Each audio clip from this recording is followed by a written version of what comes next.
successful young men in Africa go through. Wow, what they go through, it's crazy. It's a whole lot of mental torture that they go through.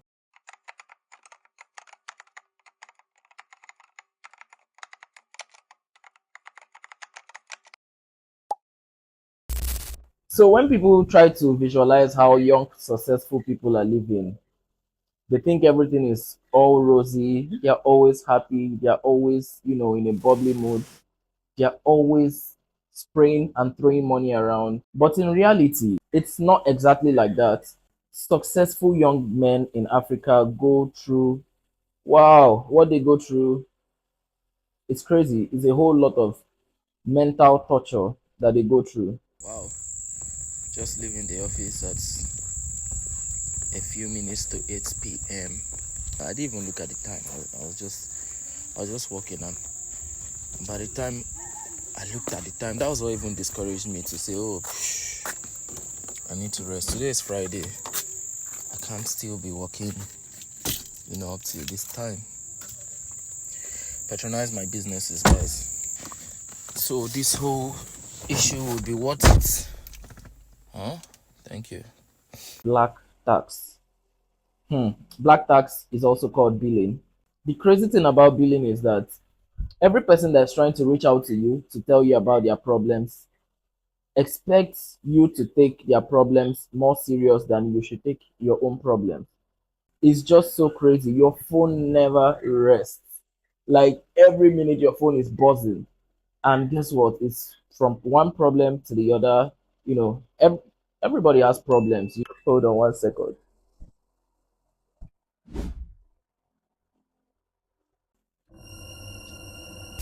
The other day, somebody gave birth. He had a child, and he sent me a text to share the good news with me.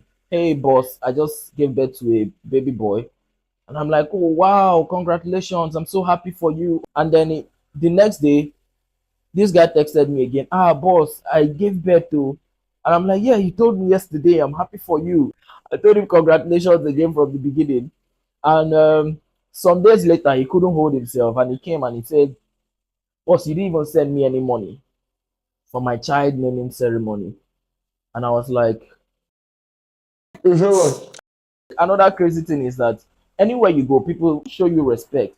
Everybody shouting, ah, Twale, boss, ah, boss, oh, boss. And you think that these people actually respect me. What they respect is the car that you came in with. The whip that you came in with is what they respect. The Porsche you drove to the venue, the Rolls Royce you drove to the venue, the Ferrari, the Lexus, the Benz that you drove to the venue is what these people actually respect. There was some social test I did for myself. I saw it somewhere. Somebody said this thing that I'm saying, that people don't actually respect you, they respect your car. And I'm like, okay, hold on, let me see what it's like. So I went to this lounge, I went in an Uber, and I had some hundreds of thousands of cash with me. It was available for me to play with. And because I came down from an Uber, everywhere was so silent, everywhere was so cold. I just walked, there was no disturbance. I went in and the bouncer just looked at me like, okay, go in, you know. And then another day, I came to this same lounge. I was driving a nice Ford Focus, very nice whip. I came in and I didn't have up to 50,000 naira in cash that I wanted to spend, but I came in that nice whip. And just, while I was trying to park, like 300, I'm exaggerating, like 30 guys came. Oh, boss, oh, park like this. Now me go watch your car. Ah, boss, ah, respect. Ah. And I'm like, wow. All this respect, all because I came in a car. This one will interest you. Another crazy reality of being a young, black, successful man is women. Oh my God! Wow! The attention from the women. Guys, if you're not very focused, it's easy to derail. It's easy to, get lost in. This time around was bunch of women. It almost feels like women have no self-esteem when they see a young, successful black man. It's like they just throw themselves at you. And sometimes you wonder, like, these are the same women that are, you see on social media. They're all, baddie vibes. when they perceive that you're so successful, the way they throw themselves at you, guys, is almost, it looks, it's so crazy. And if you're not very strong, it's easy for them to get you out of focus, because at the end of the day, they don't actually like you. They like the fact that you can make life better for them. They like the fact that if they're around you, most of their problems are going to be solved. You lose friends this at the same rate that you're losing your time. Now you're losing your time because you're always on the go, you're always working. To become rich is, it's, I wouldn't say it's easy, it's difficult. But to maintain riches is more difficult. That's where it takes your time. You have to be on your toes every time. So you're losing time, time you should spend with your family, with your friends, you're losing it on the grind, and in the same vein, you're losing your friends, because apart from your friends feeling like you no longer have time for them, your friends start giving you some kind of attitude, especially if those friends are not doing as well as you're doing, or are not doing well at all. You start seeing people trying to always play victim, because he has money, that's why he doesn't have our time again. What's he feeling like? And you not do anything to any person. Maybe you just drive to a hangout spot where your friends have agreed to meet us, and just the way you come down from the car, you have a problem with it. Oh, this guy, ever since he made money, ever since he got this car, ever since, he start getting very bad vibes. If you're very observant, you'll notice it. And I think that that's something that people do without even realizing.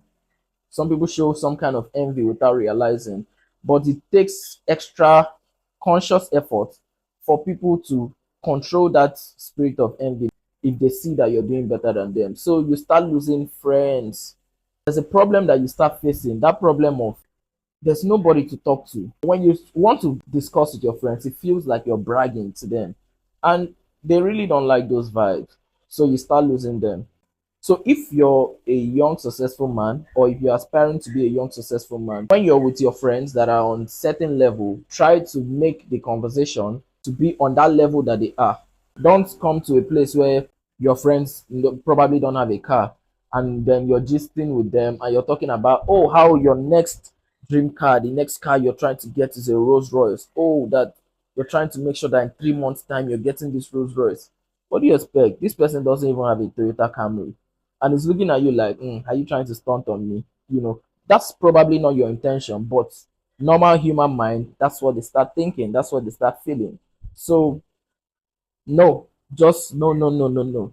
When you start losing friends, it starts leading you to loneliness, sometimes depression if you can't control it, because there's really nobody to talk to. You start feeling all by yourself. You start feeling like, oh, you're always available to solve people's problems. But when you have problems, there's nobody available to solve or to rub minds with you. So you start just feeling lonely, feeling very lonely, and it's bad. It's not something any person will want to experience. Finally, the fear of going broke. Hmm. Not many people talk about this one, though, but this one is another very critical thing. When you start getting successful, especially in the initial stages, there's this constant fear of, oh, I don't want to go back to where I was. So you don't even take time out to breathe. You don't even take time out to relax. You always want to be on a go because you know where you're coming from. And it's a very dark place. You don't ever want to go there. So that constant fear keeps pushing you and making you lose your time. Sometimes it gets you paranoid because uh, you just cannot relax. You just cannot relax. It's just so crazy. And many of these things are things that so many people cannot relate with. So if you're going through these things, I hope that if you find this video, you see that there's somebody that can relate with some of these things you're going through, and you're not alone. I mean, almost everybody that is successful, especially if you're young and you're in Africa, is going through all these things I'm saying. So you're not alone.